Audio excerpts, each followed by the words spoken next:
All right, let's do this. Again, good morning, good evening, good afternoon. Thank you so much for joining for the webinar today.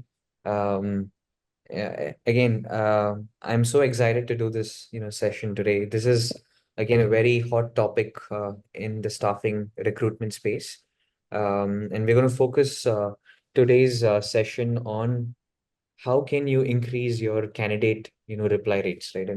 And mostly I'm going to quickly run through the agenda in terms of what are we going to quickly cover in the webinar, right? Um, yeah, so I'll quickly introduce Ben, right? But before that, I just wanted to give you a quick glimpse of what you can expect in the webinar session today, right? So we're going to start with five practical, techniques, that I have tested myself and validated it with Ben, which you can start using in your cold emails that you're reaching out to candidates, right? Um, and then comes the fun part, right? So we're also going to do a live session where we're going to write a cold email together, right? So I'm going to get some inputs from you, and this will need some volunteering. We will do that live on the webinar today, and then I'll leave the floor open, for some Q&A, right? Um, yeah, so without further ado, let me again introduce our guest speaker today, right? Again, Ben, thank you for joining us for the session today.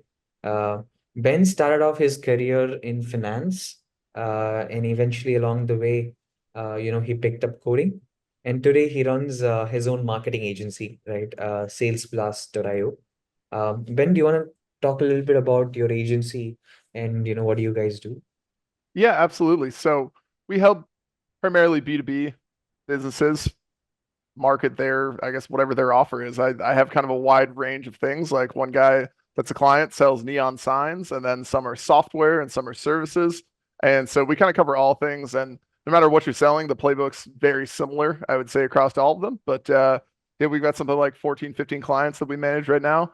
And yeah, across a wide range of industries. So we're kind of really up to date on what it takes to be successful cold emailing because the game is always changing with this and it takes kind of a lot of effort to stay up to date on what's going on, whether it's changes from Google or changes from Microsoft or just kind of what's going on with everything because it's constantly changing even from as long as I've been in this, over well over a year now. It looks very different from how it did even a year ago, which is kind of surprising, but yeah, so that's what I do. Yeah, thank you, Ben. Thank you so much for joining the session today. Uh, all right, so let's start, right? So, like before I start the session, I just wanted to quickly, pull up a screen to show some of the open rates and reply rates that we have been seeing at NurtureBox, right? Again, some of the practical techniques that we're going to dive into have been tried and tested in some of the campaigns that we have run. And we have seen open rates north of 80%, right, across a lot of roles and campaigns that we have run, and reply rates somewhere close to between 30 to 60%, right? So that is a staggering number, right? And again, we have not done a lot of webinars, right? So we have been building a lot of stuff in-house, right? But in this webinar today, we're going to quickly dive into certain practical techniques that you can start using for you to see better reply rates from candidates so that you can generate more interviews and placements, in your own field of expertise, right? Um, yeah. So I'm going to talk about five practical tips, right? And I think the first one, which is not very well spoken about in the again in the industry, is the usage of PS statement, right? Um, Again, the postscript statement is almost like a mini email, right? I never write cold emails without a PS statement, right? It's almost like you getting an opportunity to send two emails to a candidate, right? And I cannot stress the power of using a PS statement in an email, right? And there are a couple of things that you can do with this, right? Again, I've seen certain cold emails where people use the PS statement to draw some kind of a connection, right? To the end user that they're writing to, right? So some form of a relationship that they're trying to build, right? Or again, specifically for candidates, what you could potentially also start doing is speak a little bit more about what's unique to that open role, right? Because every candidate today is bombarded with different job roles, right? So an opportunity for you to keep the email short, but move a lot of content into the PS script, for you to give a for you to give an overview to the candidate on what's unique to that role, right? So I'm gonna show some examples of what these could potentially be, right? It could be something along the lines of let's say you're trying to find a data scientist, right? Your PA statement could talk about something that's very unique to that role, uh, so that candidates understand that it isn't a typical data scientist gig or a role that's frequently reached out to by a lot of recruiters in the industry, right? It could also be used to build a relationship with the candidate, right? For example, let's say if you share the same alma mater with the candidate, right? You can use the postscript to personalize your email, which doesn't make you look like a stranger, and the chances of the candidate replying back to you or at least giving you some kind of a signal to learn more about the role is quite high, The right? more specific you can get, I think the better. Like I went to school in Boston, and instead of just saying that you grew up kind of like in the same area, I think something that would be really good is that it's a little bit of a risk reward, but if you shout it out like, "Hey, I can't wait to like I really miss like Regina's pizza or something like that." Or for me, I was in Cambridge, so like, "Oh man, I really wish I could get a slice of like Pinocchio's pizza or something like that." Like that is really good work there. Yeah, yeah. uh Yeah, so again, like just a second, what Ben is referring to, right? Any kind of any kind of a postscript that you can use to build a relationship with the candidate would make you feel that the candidate would already be able to relate to what you're saying, right? They wouldn't feel that a stranger is like reaching out to them, right? Again, like usage of postscripts, right? uh, and the second tip that I would probably speak about is the use of signatures, right?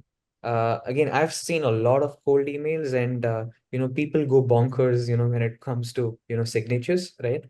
And the ones that I've seen work out really well are signatures that are that are very short in nature, right?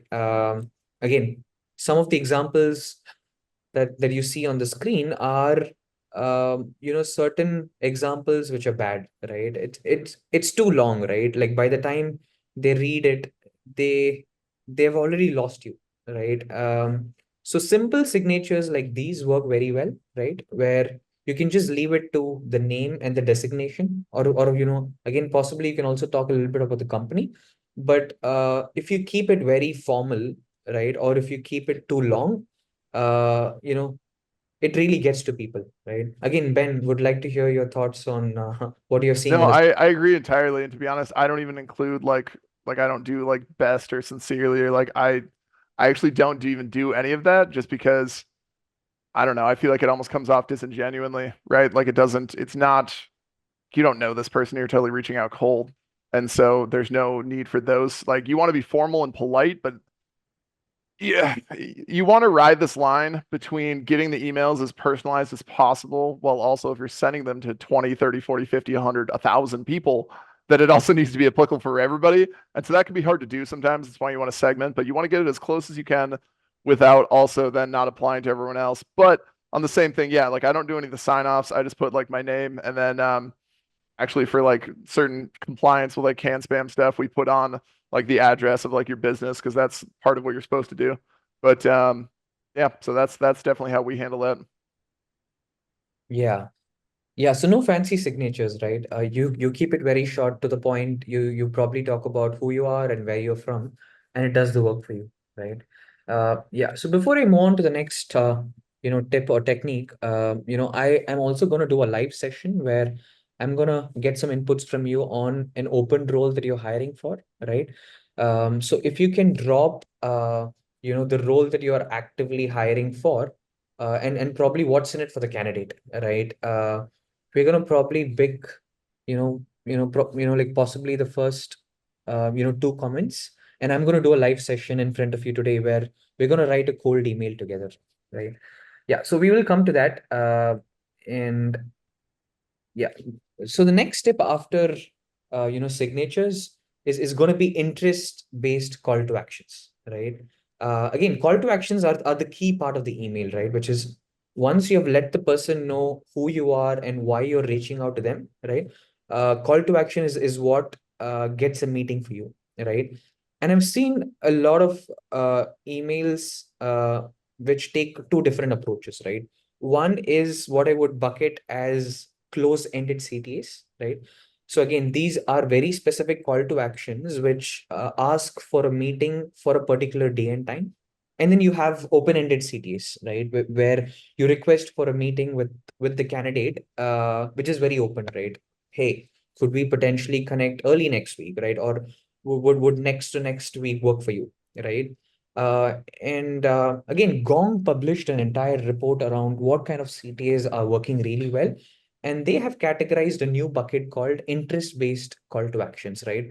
Which is again call to actions where you do not ask for a meeting, but you ask for an interest, right? So let's again dive into certain examples of how this might look in the recruitment world, right? So an interest-based CTA would be something along the lines of, hey, is this worth a chat, right? Again, once you quickly talk about the role and what's in it for them, you can potentially ask them, what do you think? Or are you game to explore this, in further, right? Or, want to, like join our crew and change the world, right? Interest-based CTAs, I cannot stress enough, right? It's non-salesy. You're not asking for a meeting and you're trying to pick their interests, right? Yeah, that's I would add to that that definitely goes along the lines with what I see that when we used to call it going for the jugular and like you go straight for the meeting or something like that, and it does not work well. It does not work well at all. People don't want that. They don't know who you are. The motto that I go for here is that you want to have a soft call to action that's going to get them to respond and engage. And that's kind of the biggest thing, which is pretty ironic because literally the next thing you're going to do is that you're going to try to get them in a meeting, but it generally goes better when you do a soft call to action that gets them to engage. And then from there, you can book a meeting and they're actually more likely to book because they've engaged with you. And so, yeah, worth a chat. That's one that we use as well. Obviously, there's a little more specific for kind of what you're doing with the recruiting and staffing, but anything that's kind of a soft call to action that does not require a big commitment from them, right? Of like, so when you say like, hey, do you want to schedule a 30-minute meeting? That's a lot for some people that you, especially for someone you don't know. So you want to do something that is soft, that is like, hey, worth a chat. Are you interested, intrigued? You can keep it simple as well. Like something like that, like want to know more, like mind if I send more info. These are all really great ones to use. Yeah. Yeah, I think Ben, worded it very well, right? Soft call to actions, right? Something that sparks for interest, right? And instead of a specific request or commitment from the end user, works really well, right? Uh, I want to quickly touch upon subject line, right? Again, this is not a tip that I wanted to share, but because every ebook out there or every webinar talks about subject lines, right? But subject lines are very important, right? Because that's the hook for the end candidate to open your email, right? If you get your subject line wrong, right, the probability of the candidate opening the email is very less, right? So they'll probably never reply back to you, right? Again, what has worked well for us when it comes to subject lines is to keep it very short, right? Probably stick to 6 to 7 words, right? And use a lot of personalization and flattery, right? Which could be a potential combination of where the candidate is currently working at, or something unique about the candidate that caught your attention, right? And even using their first name, like makes them feel valued, right? It shows enough seriousness that you have done your own research to learn about the candidate, right? So definitely personalize your, subject lines. Again, in the recruitment world, for some of the campaigns that we have run for a couple of our open roles, these are a couple of subject lines that have worked really well for us, right? Again, moving back to data, right? Some of these subject lines we've got 97, 99, like 100% open rate, right? Again, something along the lines of, hey, Simon, we're looking for you, right? Or Mark, my hiring manager keeps talking about you, right? or Jacob, your profile caught my interest, right? Very little chances of the candidate to not click your email, and by the time they read um, your your email body, they've really forgot what the subject line is, right? Yeah. So One personalization. other thing I would add here is that generally the rule that we see and that we try to like follow as a best standard operating practice is try to keep your subject lines below five words or below. And then from there, additionally, this is going to sound weird and seem crazy, but you want to do them in all smalls, like all small letters. One that we found that I think works really well is just send like their name and then like the little connection symbols, however you want to do it.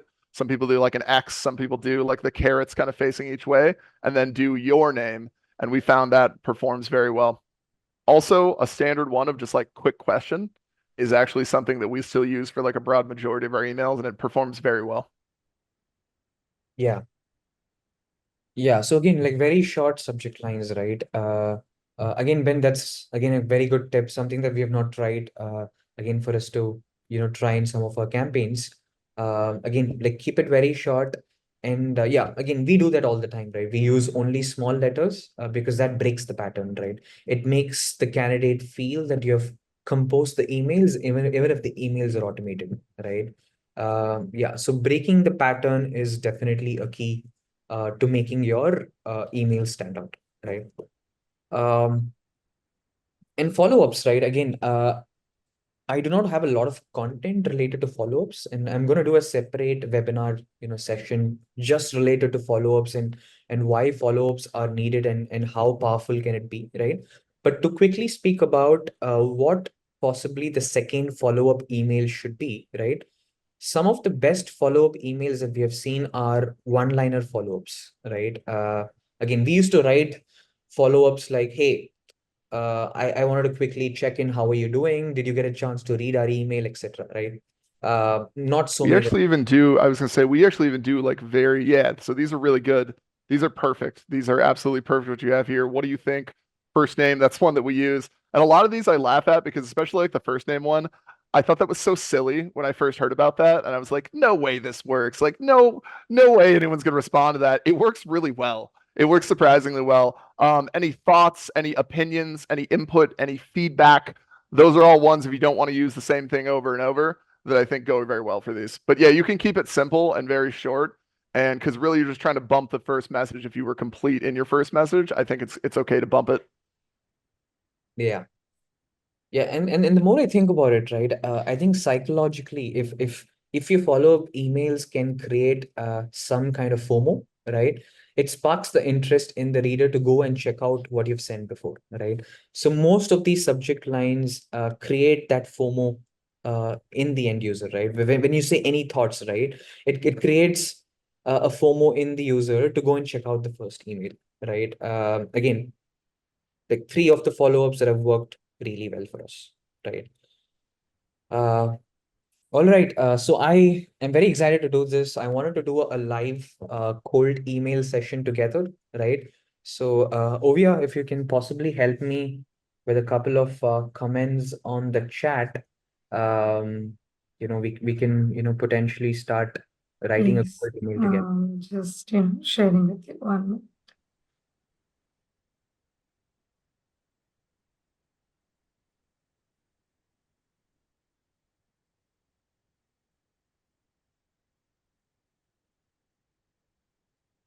Yeah. So again, while Ovia is finding, the best comment on the chat, right? So I want to quickly run through the template, right, in terms of how I typically write cold emails, right? Again, it's a six-step process, like very simple, right? So we start with a catchy, subject, followed by, flattery, right? Again, this is to set context and to get the attention of the reader, right? Something that's unique and personal to the candidate, and then we get straight to the point, right? Like no beating around the bush. You talk about who you are, why you're reaching out to them, right? Be as straight as possible. And then interest-based CTAs, right? Which is what we looked at, which is not using open-ended CTAs or closed CTAs, but using CTAs that spark interest instead of asking for a meeting, followed by a simple signature and a PS statement.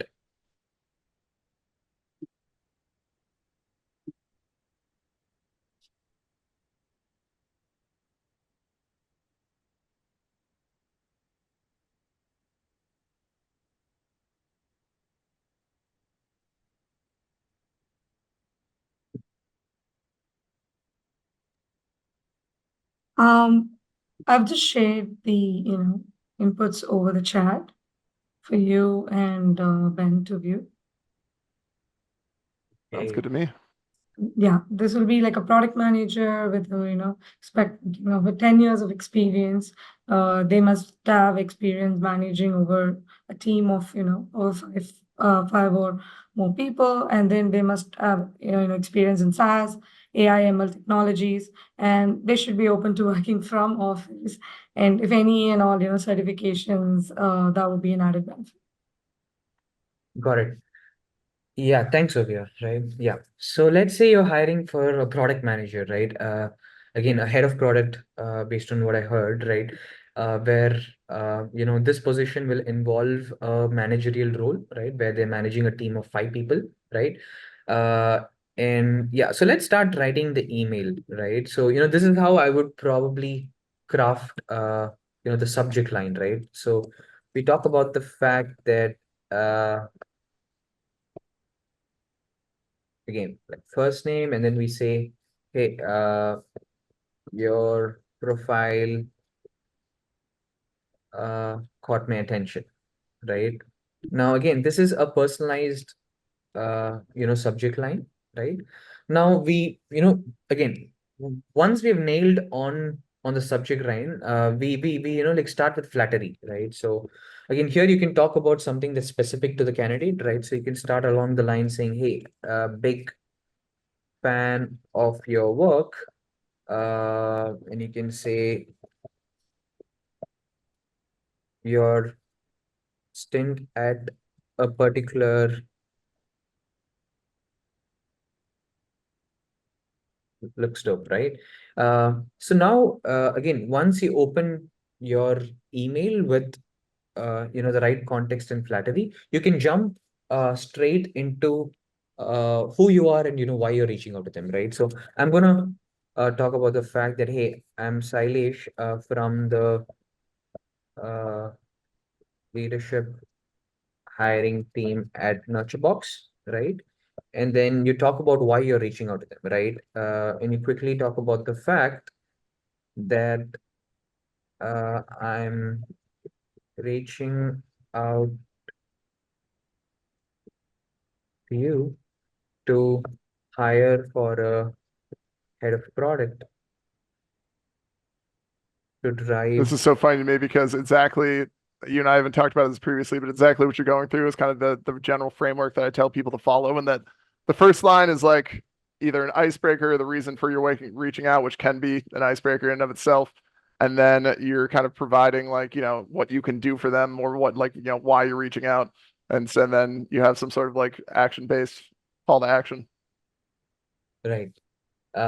Yeah. So the same format, right? So you start with flattery, again, followed straight to the point on, why you're reaching out. And then you can talk a little bit about, the role, right? So you can talk about the fact that, hey, we are a small team,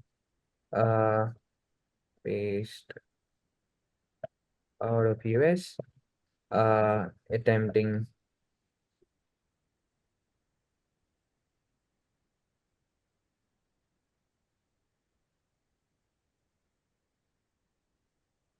space. And then you talk about uh and then you use like an interest-based CTA, right?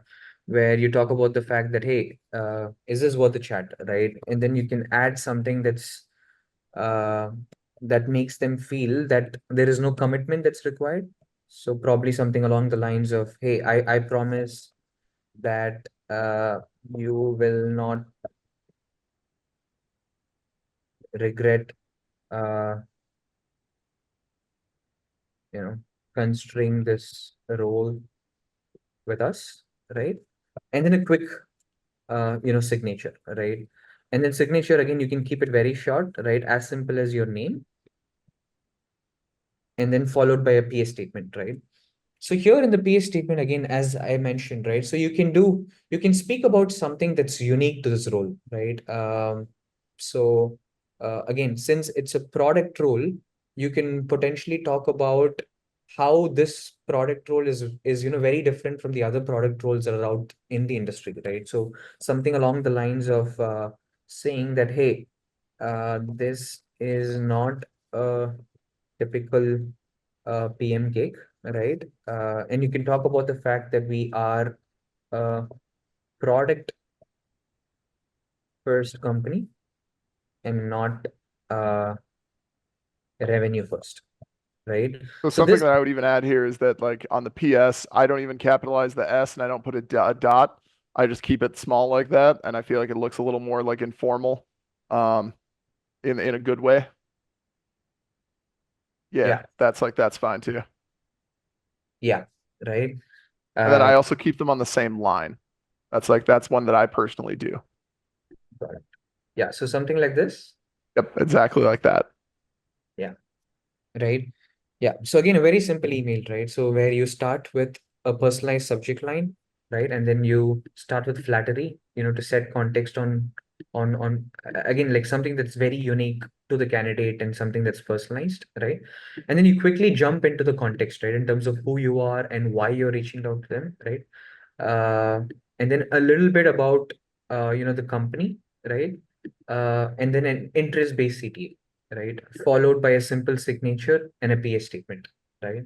So this, in my opinion, is something that works like really well. Again, like give it a try and see if this makes sense for you guys. Yeah. Ovia, do we have time to do one more example or Sure. Definitely we can. 1 minute. Let me just learn off. How about we go a little marketing? 1 minute.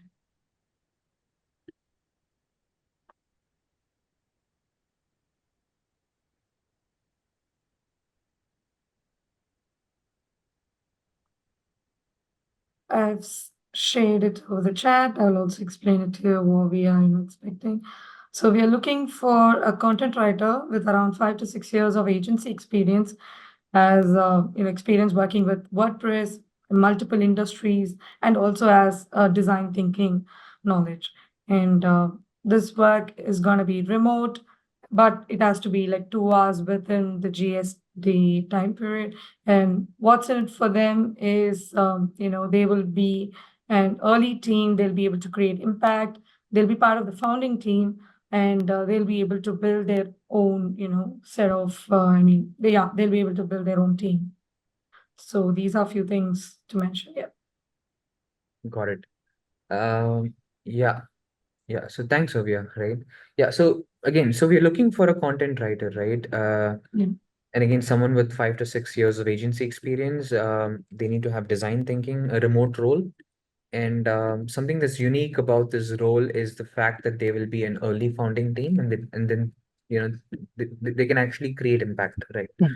So this is how I would probably start my subject line, right? So I would start along the line again, like make it personalized, right? So include their name and talk about the fact that, hey, my agency owner keeps talking about you, right? Again, probably what I'll do is I might also add an emoji, right, to make it stand out, right?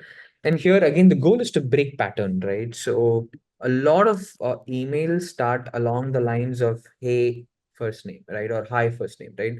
So even a simple opener like this would make a lot of difference, right? Or you could even potentially, again, I know that I might get a lot of hate for this, but I've also seen a lot of openers that use informal, statements like yo, like work really well, right? So anything that breaks the pattern, right? Anything that lets you stand out, right? So here again, something that's personalized to the candidate, which could potentially, stand out is you can talk about the fact that, hey, I spend about, you know, 6 hours on LinkedIn, uh, trying to find the ideal candidate, and I stumbled on your profile, right? Again, this is again a good way to start an email, right? It shows the candidate how serious you are, and it's a good flattery to use, right? So now once you start with an opener, right, you can say something along the lines that that I am reaching out to you today because again you can keep it a little informal because you're writing to a content writer, right? So you can even use some of the internet slang, right? I'm reaching out to you today because I am I've even heard sometimes people, I don't personally do this, but I have seen this used to good effect, is that if you make like a spelling error, but it's like a simple one that you like, I don't know, if you're trying to write out like right instead of like WR, you put like, WTIT or something like that, something that would be an actual mistake you could make, that actually plays really well because then people don't think it's like an automated email or something. yeah.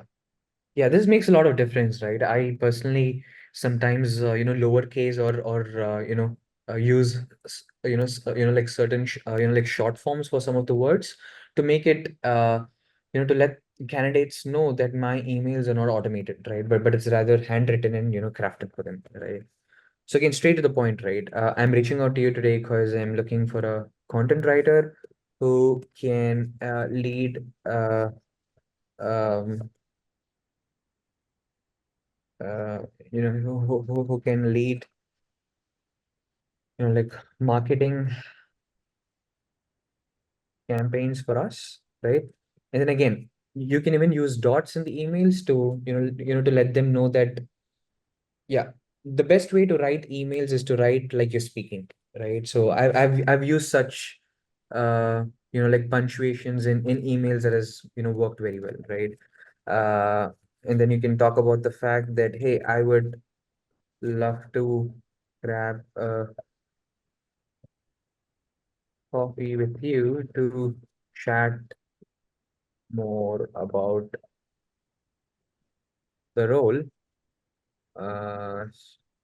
Sounds interesting, right? Again, a call to action, right? And here you can keep it very simple, right? Where are you, like reaching out from? And then followed by again, a PS statement, right? So here again, since it's a content writer, right? You can do some fun things here, right? Which is instead of talking about the role, you can talk a little bit about the culture of the company, right? And I've seen this work out really well in PS statements where,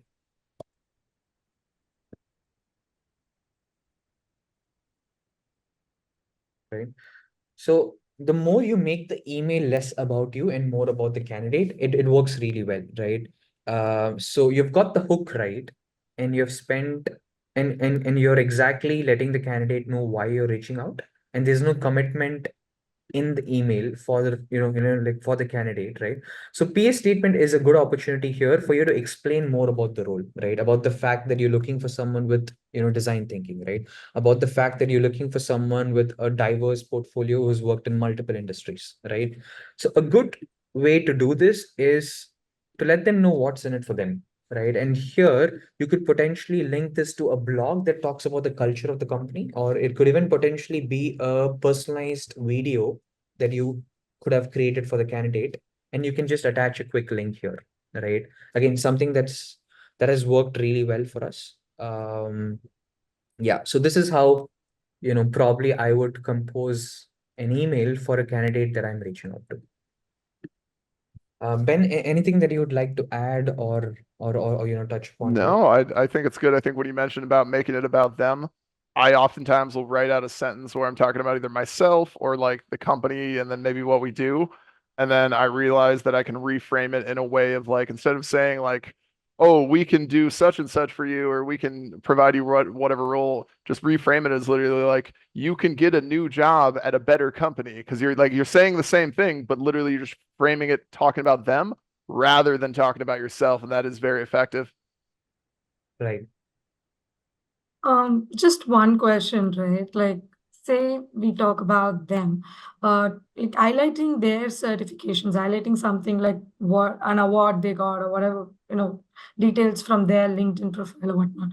Adding that to the first email, will that help? Because would it sound too, like flattery plus flattery of that I think it's going to sort? depend on how you do it, to be honest with you. But the Um, more that you can tailor, if you're doing this on a hand basis and you're not sending this out to 30 people, the more that you can personalize and kind of try to find something that you think might pique their interest, then like 100% I would recommend doing that because like we said, I do things more on usually kind of like a mass basis, so it's a little less personalized, but the closer you can get to it being like highly personalized, and like when we talked about with the Boston stuff, calling out like, oh, hey, Regina's Pizza or this, the more you can do that, obviously there's kind of a limit of like, you don't want to be like, hey, I saw you went to like this elementary school. That's kind of creepy. But like if you can call out things like that, then yeah, that's fantastic. oh. All right. Guys, do you have time for like maybe one more? Will that be okay? Or maybe an iteration of what you've already done? Like, would you like to do an iteration of sorts? Or shall we head into Q&A? We have time from our checker. Just wanted to check with you too, if you're not tired already.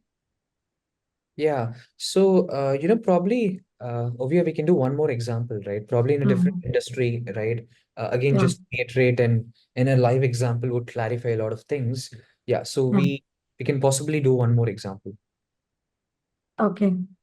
So how about a sales manager with, like say 7 to 8 years of experience, uh, is really good with cold calling, and has covered US and I mean North America and UK regions in the past, and is willing to work in an early stage startup. How that would go like? Sure. Yeah. So sales again, right? Like very interesting one, right? Yeah. So let's say you're hiring for, let's say a BDR, right? Again, you're looking for a cold calling guy, right? Yeah. And for someone with 7 to 8 years of experience, US market focus, again, early stage startup, right? Um, So again, here we can get a little creative, right? Because sales guys are always in the front line, right? And they're always making cold calls and they're also writing emails, right? So they're very well versed with cold emails, right? Mm. Probably use this on a day-to-day basis, right? So yeah, the more creative that we can get here with the emails, the better chances of them. Yeah, so your like reply rates will like significantly increase higher, right? So probably what I might do here is I might start the subject line along these lines, right? Saying uh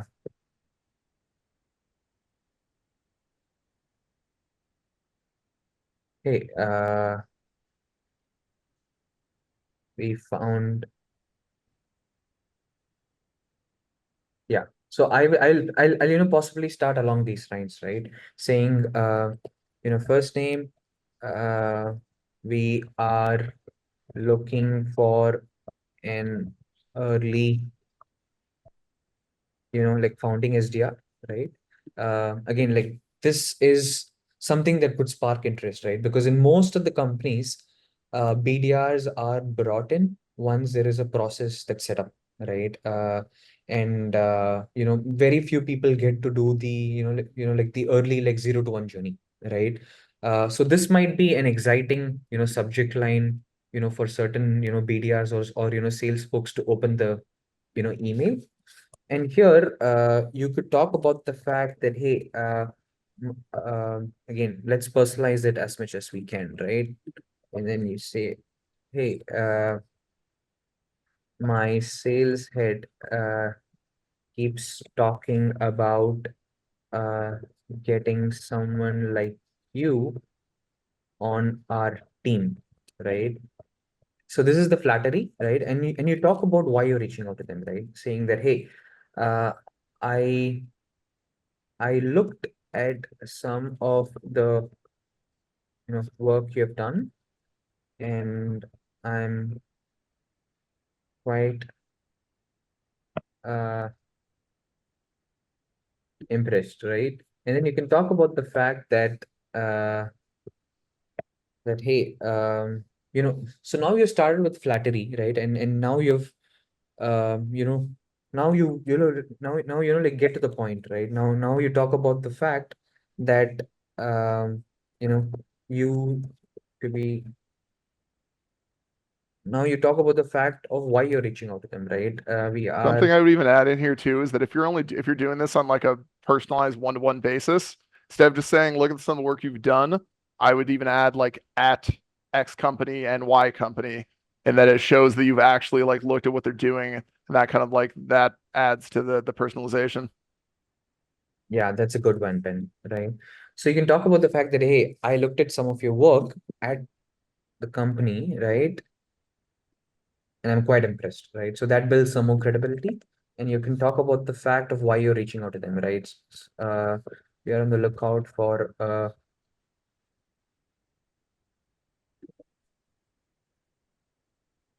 founding SDR, right? And then you can talk about the fact that, hey, want to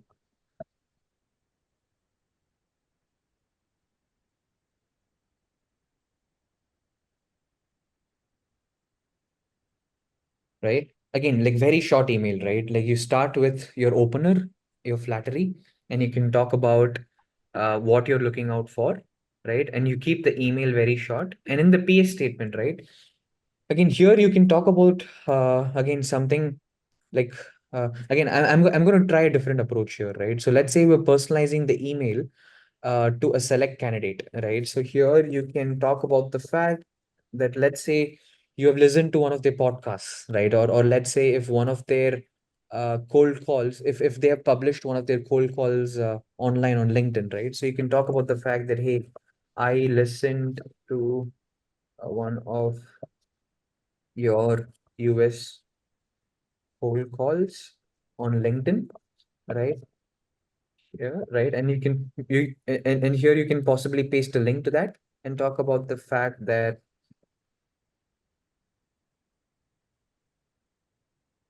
right. So something very simple, right? Again, I know that this requires some kind of a personalization and effort with the candidate, but it works really well, right?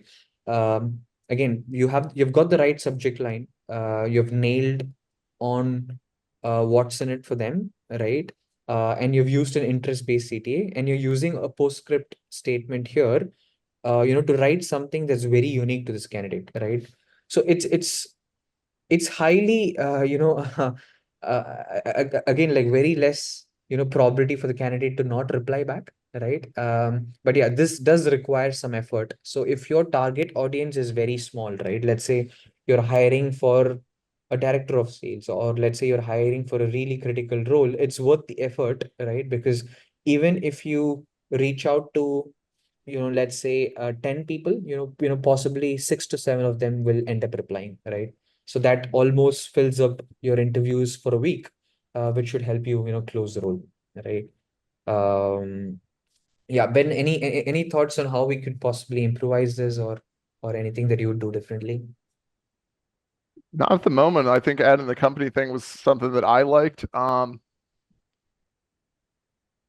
Yeah, like we said, I am a little weary of like the really long subject line, but if it's been working for you guys as far as that and you've done that, my motto in this whole thing is do what works. And so I've had less experience in the recruiting space, I think, than you have.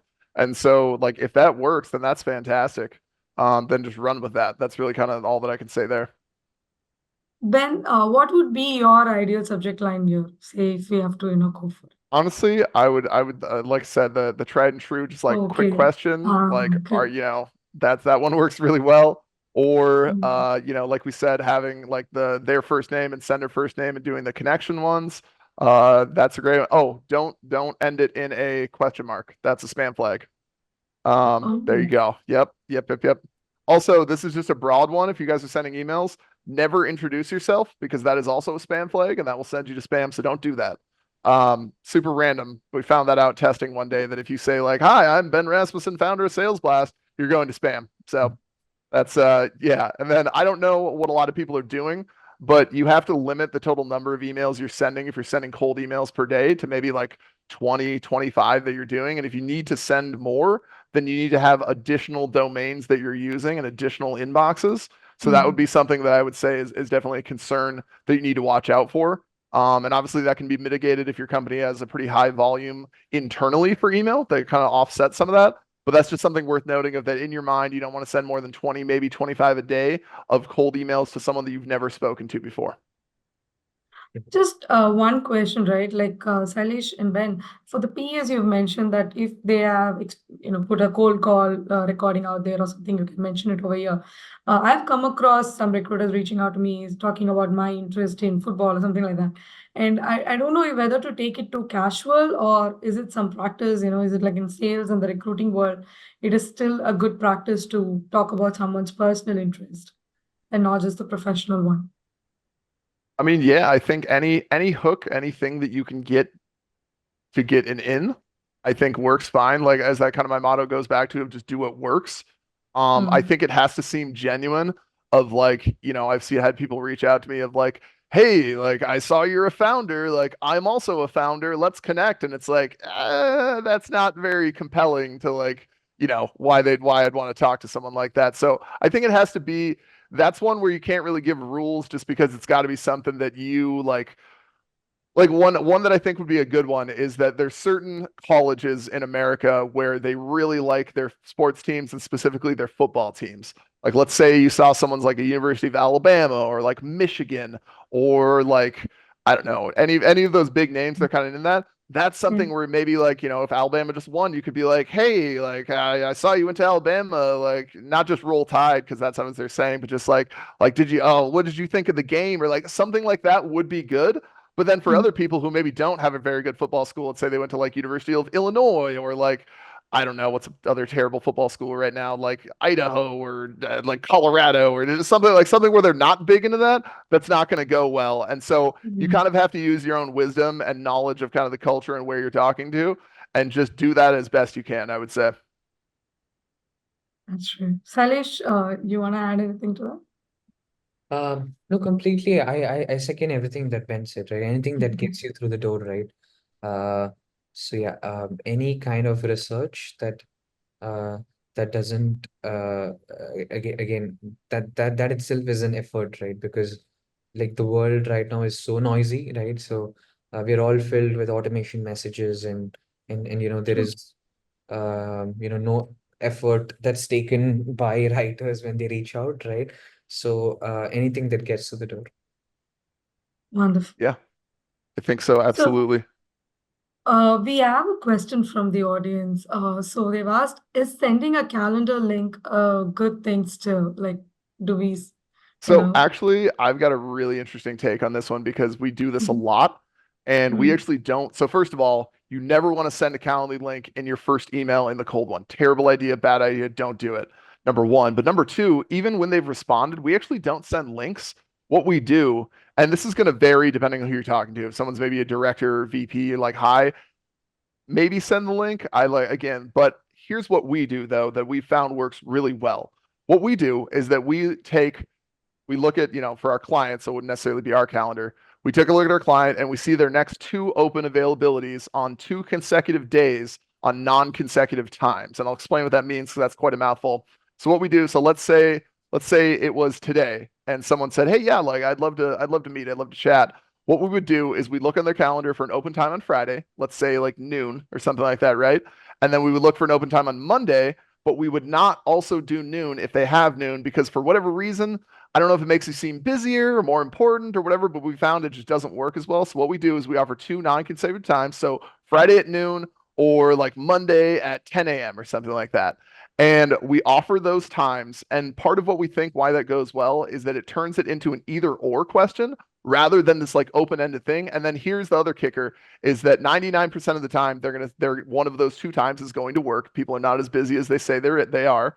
And when they say that, you go manually book that meeting for them in your calendar. And then after you've done that, you respond. And this is very important. You say, like, let me know if you got it okay, or did you get the invite okay? Something like that And I don't know why those two phrasings haven't seemed to work very well, but what it does is that usually it causes them to go look for the invite, confirm it, and then it gets added to their calendar. And then we've seen a couple things. One, we increase booking rates by doing this, but number two, we've also dropped ghosting rates by a ton because when you ask for that confirmation that they got it, what it does is that it, like we said, it makes them check for it. It makes them add to their calendar. So then you're kind of aware that they got it. So that's a huge thing. It's not an automated thing. It's not necessarily even a cold email thing. This is more of like a sales thing if we're being serious, but we found that be like a huge help. So I was going to say one other thing that I think that's worth mentioning here is that one of the tools that I've found super helpful is this tool called emailguard.io. And it's like, it's not very much. It's a couple bucks to sign up, but they have spam testers on there. What you can do is that you can go get a spam test and emailguard.com or IO. Yeah, .io. Here we go. And it has a spam tester to where it'll spin up like a spam test inbox for you. And then you can send a test email to that and it will tell you how the deliverability of like your domain is, how the inbox is doing. And it also tell you if there's any spam flags in your copy.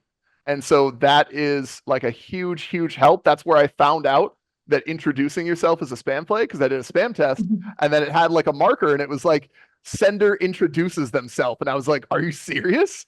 So you find out a lot of things. And I think I mentioned before on one is that like if the subject line ends in a question, I believe that is also a spam flag. And so just things that are great. If you're wondering like, hey, what's going on? That's a really great thing to do because then you can almost guarantee that you're going to get in the inbox there. Wonderful. I just have one more question. I know the attenders from the LinkedIn side have asked. We focus on executive levels. Can you discuss strategy geared towards that level? Like, now, how do we go about tweaking our emails for executive folks is what they want to know. Do you have Executive any- folks, Yeah. my advice on that would just be keep it as short as possible. As something I've noticed is that as you kind of go up the chain, and I'm sure we've all had these from our bosses, and that kind of as you talk to the people higher up, the responses are shorter and shorter. And so Mhm. as much as you can cut out as many words as possible, so much so to the point that it seems like you're almost missing information, that's the way that I would do it. And especially with them, I would not do like long subject lines. And that's one where quick question might go really well because one of the things that I think that gives an advantage is that oftentimes I think people click on that, especially if it's lowercase, because they think it might be an internal email and they're like, oh, what's this? And then they open it up and then they find your email and hopefully your email is well written enough that it's going to get them to respond. Right. That's actually, Sailesh, do you have any, anything to add to that before we go to the last question? No, yeah. So apart from what Ben mentioned, something that I would add to is for executive and VP level, positions, right? Something. Sailesh, really sorry. Could you go back to the slides? Maybe, perhaps people would know what we're talking about. Yeah. Yeah. Yes, Yeah. please. So, probably for executive positions and VP level positions, right? So I think some seriousness would make a lot of difference, right? Since it's, again, most of these candidates are not on the lookout for a job, right? And that's why, cold sequencing or an outreach sequence works really well, right?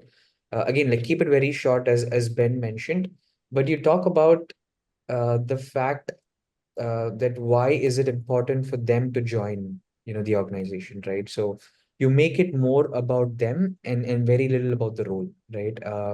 So what I would say is to do more research and add more personalization, even if that means looking at a small audience, but making sure that you have done a lot of research about the candidate will make them feel special, right? And will make them feel that that this is someone who's serious trying to reach out to me, and I should probably consider changing my job. So, be very particular to the candidate and also keep it very short, like within a line or two. That's the maximum we can look for. Right. All right. Okay. That's wonderful. One last question before we wind up. Abhinay asked, like, will mentioning CTC or CTC range in the first couple of emails make a difference? Or, in Ben's side, like, mentioning the price of the tool or whatever. Like, does mentioning money really makes a difference? to the Yeah, no, audience. that's absolutely right. It doesn't, Yeah. it's It not, it's not doesn't. usually, no, it's not. Unfortunately, that would be nice if it did, but it does Mm. not move the needle. So staffing agencies should not mention the price to their clients and should not mention CTC to their candidates. Yeah, it's Wonderful. a complete no for sure. They Oh. either have a need at this time or they don't, and they will care about price later. Wonderful. All right, then we are exactly 1 minute away from the, the Grande exit. Yeah, Sailesh, would you like to go for the final thoughts? Then, Yeah, again, guys, thank you so much for joining the session today. And Ben, pleasure, chatting with you as always. Thank you for, taking your time out to share, some of your wisdom. Yeah, it's been a pleasure. Yeah. So we're also going to do a subsequent webinar along the same topic. Again, we're seeing some good response, and what we covered today is probably 30% of what we wanted to. So we will do a separate session mostly related to personalization and everything that you need to know related to follow-ups, which is going to be a subsequent, session to the webinar today. Yeah, so please stay tuned. But until then, thank you so much, and I wish you a good day ahead. Take her easy. Thanks for having me on. thank you so much, Ben. Thank you for joining us. Take her easy. Thank you, Sailesh. Thank you, everyone.